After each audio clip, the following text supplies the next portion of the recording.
عكس ما ناس كتير معتقده الشاشات بتتقسم لانواع كتير، منهم شاشات الجيمنج اللي احنا اغلب الوقت بنركز عليها علشان تديك التجربه الكامله في الالعاب، ولكن في فئه تانية مهمه ومش الكل بيهتم بيها، وهي الشاشات الخاصه بالشغل او شاشات صناع المحتوى او الشاشات البيزنس. الفئه دي من الشاشات بتبقى موجهه اكتر للانتاجيه والشغل مش الالعاب، ريزوليوشن اعلى، الوان احسن، ارقام افضل. والنهارده انا حبيت اوريك تجربتي لواحده من الشاشات اللي انا شايف ان هي كويسه قوي في الفئه دي وسعرها على قد الايد. للاسف اغلب الشاشات اللي في الفئه دي بتكون شاشات غاليه جدا تجبرك انك تتجه للشاشات الجيمنج حتى لو انت مش جايبها عشان تلعب. الام اس اي مودرن ام دي 272 كيو اكس بي دبليو هي شاشه بتيجي بدقه ال 2K. مؤخرا بدا ال 2K يكون الريزوليوشن الاساسي الجديد، وبدا ينتشر بعد ما كان ال 1080 هو اللي اي حد بميزانيه محدوده كان بيتوجه له. ميزه ال 2K بالنسبه لي انه بيديلك مساحه بكسلات اكتر، وبالتالي بتقدر تعرض حاجات اكتر على شاشتك اثناء ما انت شغال. طبعا لان دي شاشه موجهه للشغل فلازم تكون ببانل اي بي اس، وده بيوفر لك افضل تجربه لعرض الالوان طبعا بعيدا عن الشاشات الاوليد. الشاشه بتدعم رينج الوان 1 مليار لون لان المفروض ان هي 10 بت، بس لو دخلت على موقع الشركه هتلاقي مكتوب 8 بت بلس اف ار سي. وعلشان افهمك الفكره باختصار فخليني اقول لك ان رينج الالوان اللي الشاشات بتعرضها بيتقاس بالبت،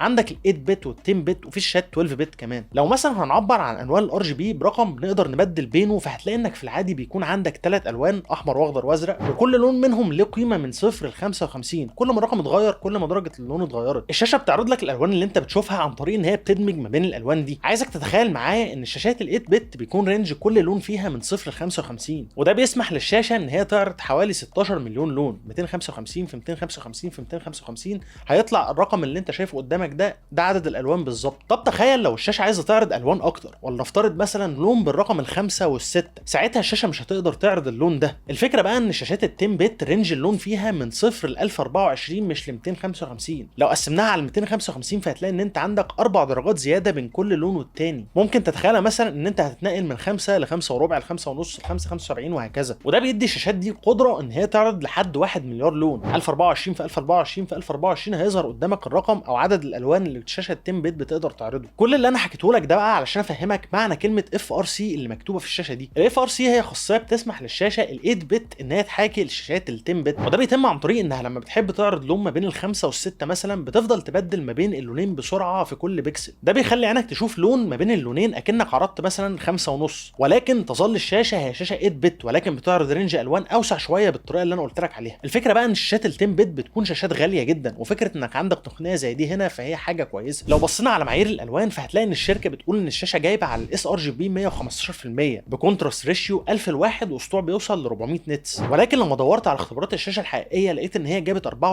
على الاس ار جي بي، وده اقل فرق ملحوظ عن اللي الشركه قايلاه. على سطوع حقيقي وصل ل 447 نتس مع كونتراست ريشيو 1377 لواحد. بصراحه فعلا الكونتراست عالي والالوان السوداء هنا كانت ممتازه. السطوع ده بيخلي الشاشه مؤهله ان هي تدعم الاتش دي ار 400. بص انا مش بقتنع بالاتش دي ار اللي تحت 1000 نتس بصراحه، ولكن على الشاشات اللي زي دي او الفئه دي هيدي لك نتيجه كويسه في مشاهده المحتوى. بس انا عندي ملحوظه بسيطه هنا ان الشاشه على اقل مستوى سطوع ما زال سطوعها يعتبر عالي 93 نتس، وده هيضايقك شويه لو انت بتستعمل الشاشه في اوضه ضلمه هتضطر طول الوقت ان انت تفضل مقلل السطوع على اقل حاجه. معدل انحراف الالوان هنا كان ممتاز برضو. الشاشه جابت على الدلتا اي على الافريج 1.53%، وعلى الماكسيمم 2.53%. الارقام دي قريبه لاخر شاشه كنت عامل لها مراجعه من ام اس اي، وبالمناسبه كانت شاشه جيمنج. عامه الرقم ده كل ما بيقل كل ما بيكون احسن، والرقم اللي الشاشه دي مدياه فعلا رقم كويس قوي. بالنسبه لتصميم الشاشه فاللي معايا دي باللون الابيض وفيها اكسنت رصاصي كده من ورا، ولو بصيت في علبه الشاشه فهتلاقي انك عندك الستاند بتاعها على قطعتين وكابل ديسبلاي بورد مع كابل تايب بي تو تايب اي والباور سبلاي. وزي ما انت شايف الباور سبلاي هنا يعتبر كبير شويه، وهقول لك ده ليه قدام. وهتلاقي مع الستاند جزء علشان تقدر تنظم بيه الكابلات. تركيب الستاند سهل ومش محتاج اي معدات، مجرد ما تركب القاعده في الدراع ده وبتربطها بالمسمار اللي بيكون تحت وبعدين بتدخلها في ظهر الشاشه وبس كده. احلى حاجه هنا ان الستاند ده بيسمح لك انك تحرك الشاشه في كل الاتجاهات. زي ما انت شايف تقدر تعمل تلت لفوق او لتحت، او تقدر تلفها يمين وشمال، او ترفعها وتنزلها، او حتى تخليها في وضع البورتريه. لو بصيت من تحت هتلاقي عندك زرار التحكم اللي تقدر تتحكم بيها في القائمه بتاعت الشاشه، اللي كنت اتمنى ان هي تكون جويستيك لان زرار التحكم او الزرار الفرداني دي بتكون رخمه شويه في التحكم. ولكن ام اس اي معوضاك عن الموضوع ده ومديلك سوفت وير تقدر تنزله على الجهاز عندك وتتحكم فيه من الشاشه بعيدا بقى خالص عن الزرار دي، وهنتكلم عنه اكتر قدام. اكتر حاجه مميزه في الشاشه دي من وجهه نظري هي المخارج. عندك اتش دي ام اي 2.0 وديسبلاي بورت 1.2 وعندك يو اس بي سي. والمميز هنا بقى ان اليو اس بي سي ده بيدعم باور دليفري لحد 65 واط، وهنتكلم عن النقطه دي برضو، مع مخرج للصوت. وبالمناسبه الشاشه هنا فيها سبيكرين وكنت فاكرهم سبيكرات وحشه، سبيكرات 3 واط عاديه، ولكن صوتها فعلا كان كويس. هسمعك دلوقتي صوتها كان عامل ازاي.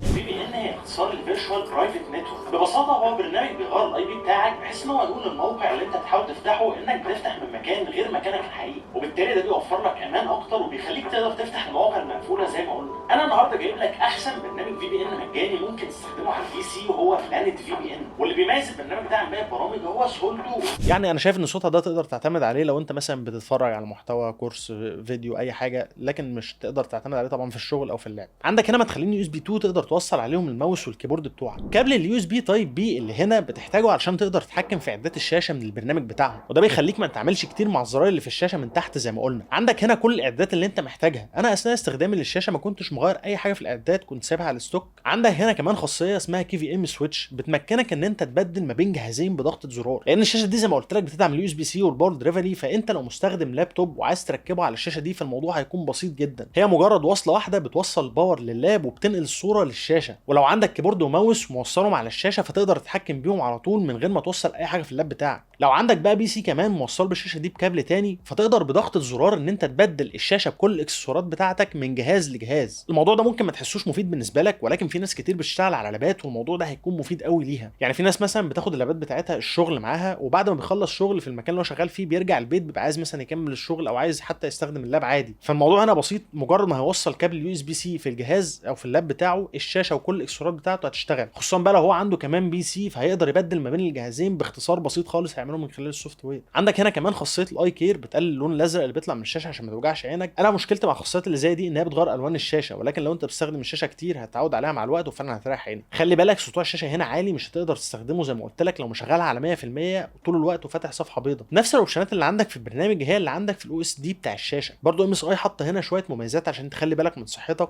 عندك شويه اختبارات كده بتعملها لو مثلا بتعاني من مرض معين في عينك، والاختبارات دي بتوضح لك لو انت محتاج تاخد راحه شويه من استخدام الشاشه، او مثلا بتعرفك من مستوى عينك بالنسبه للشاشه مظبوط ولا لا. لقطه لطيفه بصراحه ان هم بيحاولوا يهتموا بصحتك. زي ما قلت لك دي مش شاشه جيمنج، ولكن الشاشه هنا بتيجي بفريش ريت 100 هرتز مع معدل تاخير 4 مللي ثانيه جي تو جي. كمان الشاشه فيها دعم للادابتيف سينك. اعتقد ان موضوع الريفريش ريت عالي ده حاجه بقت يعني ستاندرد دلوقتي. لو انت استخدمت اي شاشه اعلى من 60 هرتز ورجعت تستخدم شاشه 60 هرتز هتحس فعلا بالفرق. فانا بالنسبه لي غير مقبول ان الشاشه تبقى 60 هرتز ايا كانت الاستخدام بتاعها، فكويس ان الشاشه هنا 100 هرتز. بصراحه انا مش حابب اركز قوي على جزئيه الالعاب كتير لان دي مش شاشه العاب، بس تجربه الالعاب عليها كانت كويسه. يعني عيبها بس اللي ممكن يضايقك شويه في الالعاب ان هي فيها موشن بلور ملحوظ. بالنسبه للشغل فانا جربت امنتج عليها شويه حاجات. بصراحه انا ما بعملش كلر كوريكشن كتير، وكنت حاسس ان الوان الشاشه هنا مظبوطه مقارنه بالمرجع بتاعي اللي هي شاشه الموبايل الاوليد، بس هي هتكون مناسبه اكتر للمصممين والناس اللي بتشتغل شغل بقى كلر جريدنج ومونتاج احترافي وهكذا.